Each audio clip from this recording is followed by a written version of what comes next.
Olá, minhas amigas e meus amigos. Alegrias!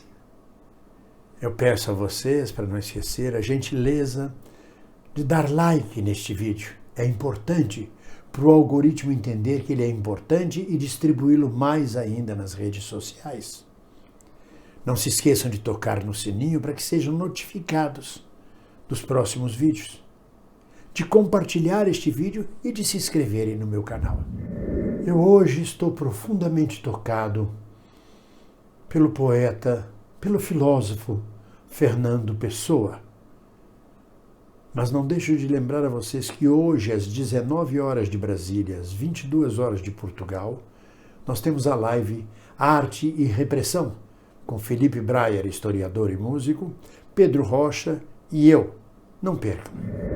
Mas vamos ao tema de hoje: provincianismo. A terra influencia profundamente a gente. Estando em Portugal, cada vez mais debruço-me sobre os valores literários e dramatúrgicos de Portugal, entre eles o maravilhoso Fernando Pessoa, no seu tratado sobre provincianismo. Acompanhem. Entre outros sintomas do provincianismo, Pessoa retrata que uma das características do provinciano é a incapacidade da ironia, a incapacidade de afastar-se da realidade, olhá-la de fora e criticá-la. Não. O provinciano vive dentro da realidade e não tem nenhum senso crítico em relação a ela. Eu sou forçado a falar sobre isso, porque é curioso. Cada vez que eu faço ironia, uma crônica sobre alguma cidade do interior do Brasil, sobre Santa Rita de Cássia, no Rio Grande do Norte, sobre Teófilo Otoni, em Minas Gerais, sobre Criciúma, em Santa Catarina, basta tocar no assunto, no nome da cidade, para que uma pequena multidão, mas sobretudo de coxinhas, de alienados, de fascistas, de reacionários, conservadores e provincianos, se levantem e inundem o canal com protestos, xingando-me dos mais variados nomes ofensivos, que eu não preciso repetir aqui, apenas porque toquei num ponto da sua sagrada província. Por exemplo, Santa Rita de Cássia, no Rio Grande do Norte, tem a maior estátua de santo da América Latina e talvez do mundo, a estátua de Santa Rita de Cássia. E provavelmente o povo de lá vive disto. Olha, nós temos a maior estátua de santo do mundo. Tem também faculdade. Mas na faculdade eles não se honram tanto quanto a maior estátua de santo. Você chega lá e vão dizer, já foi ver a estátua de Santa Rita de Cássia? Vivem disto.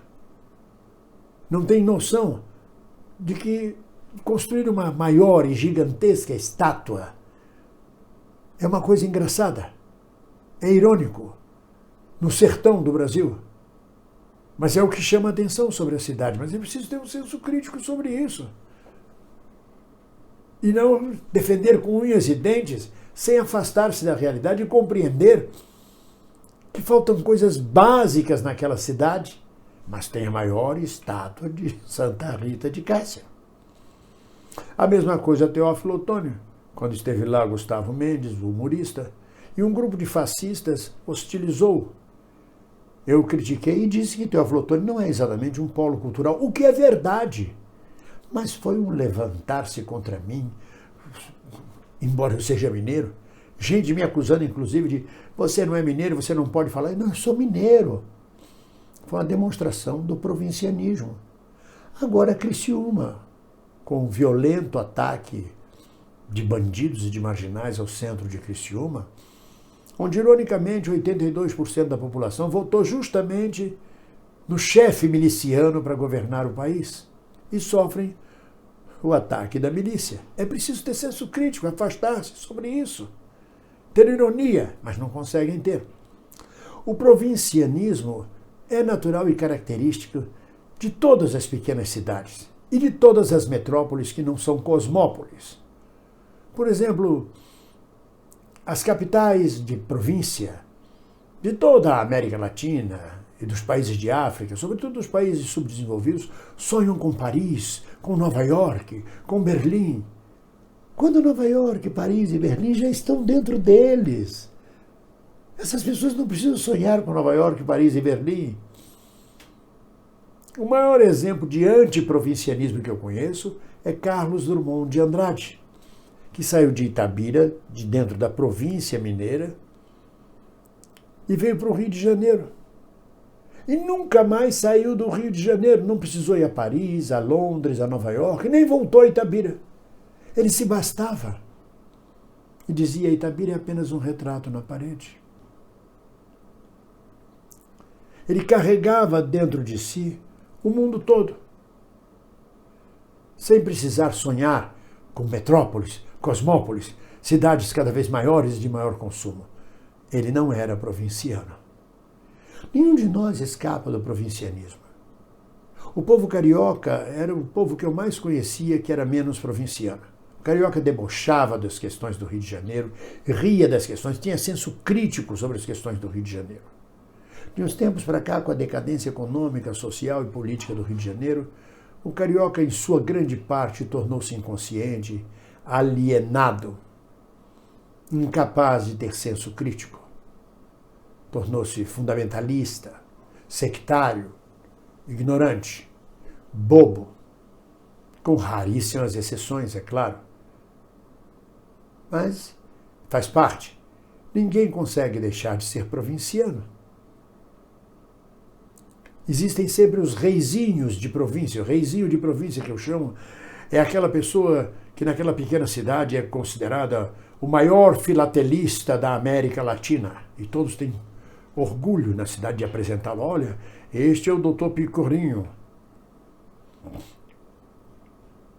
Olha, este é o doutor Almeidinha, o maior filatelista da parte sul da América Latina.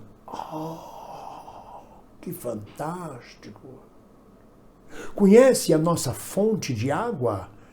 É a maior fonte de água de todo o sul do estado. Isto é provincianismo. Então a gente deve lutar contra o provincianismo dentro de cada um de nós.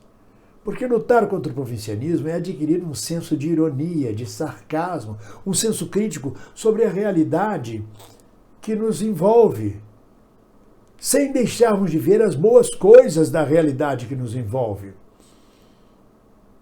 Mas entra-se numa espiral sectária onde não se pode nem dizer: aquela montanha é baixa, né? É a montanha que nós temos, é a maior montanha de toda a região. Tá bom, desculpe, eu só queria dizer que eu achei a montanha baixa, pensei que era maior. Esta reação em relação à montanha é puro provincianismo.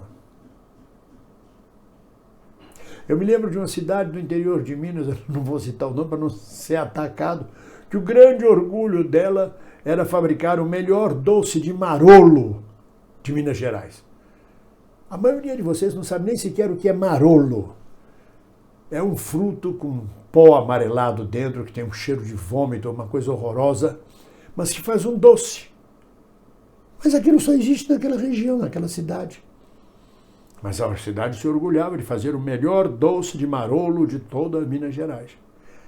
É uma riqueza que tem para oferecer, mas existem outras riquezas naquela cidade. Existe um povo maravilhoso. Existe gente sábia, existe gente culta, existe gente cordial, mas não, o grande valor são os valores da província, que quer se igualar à metrópole, à cosmópole. E nisto Fernando Pessoa é brilhante. Daqui de Portugal, mais uma vez recomendo a todos vocês que não são provincianos e até, sobretudo, para os provincianos, a leitura de Fernando Pessoa sobre o provincianismo. É só digitar no Google provincianismo Fernando Pessoa. Está lá as definições de provincianismo. Ninguém solta a mão de ninguém. Vamos vencendo toda a nossa incultura a que somos e fomos submetidos por séculos de selvageria da elite do atraso. Um abraço.